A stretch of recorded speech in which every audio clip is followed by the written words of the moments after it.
Македонската јавност е се уште скандализирана од антимакедонските ставови на потенцијалниот коалициски партнер на Зоран Заев, Зијадин Села, кој пред неколку денови изјави дека македонскиот идентитет не постои. Од СДСМ се уште молчат и не се оградуваат од ваквите скандалозни изјави на Села, иако во јавноста предизвикаа жестоки реакции. Едно од прашањата кое се наметнува во јавноста е дали Заев ги прифатил сите барања на Села, вклучително и уставни измени и двојазичност во цела Македонија, уште во предизборниот период по средбите со албанската дијаспора во Берн, Швајцарија, кога започнала нивната соработка, како што тврди председателот на Движењето за реформи на ДПА. Села во изјава по средбата со албанската дијаспора потврдува дека Заев ги прифатил неговите предлози.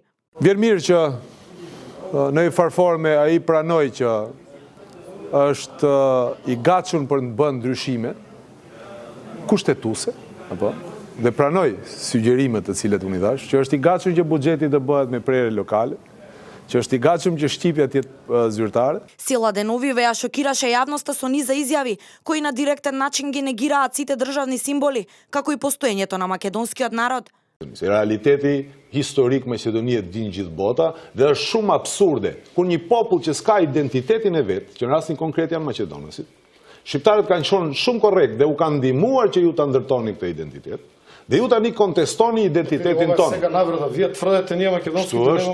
Para me regjistrimin para 100 vitesh që janë bërë, asku nuk ekziston popull maqedonës. Ta njeni pozit ku si shqiptar që i keni fitu që ta deputet që i keni fitu, ju mund t'i caktoni cilas do prej partive kusht që me marrë diçka ma shumë se krejt që to që i përmenet. Mundën edhe kryeministrin me marrë. A është shumë ambicioze kjo që po them? Jo, s'është ambicioze, po është gënjeshtër. Pse?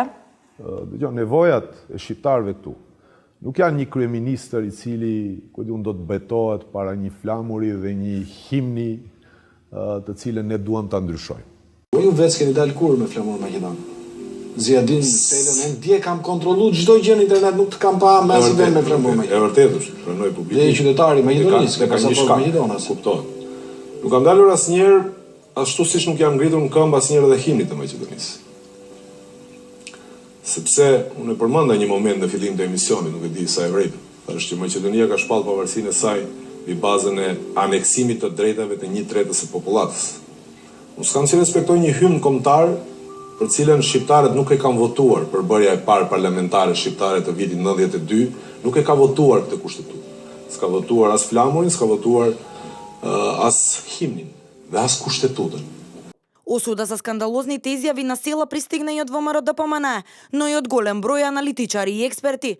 Поранешниот председател на Собранието Стојан Андов во својата најнова колумна ги повика другите потписници на платформата, чиј потписник е и Села, да се оградат од ваквите негови изјави или пак да бараат тој да ги повлече.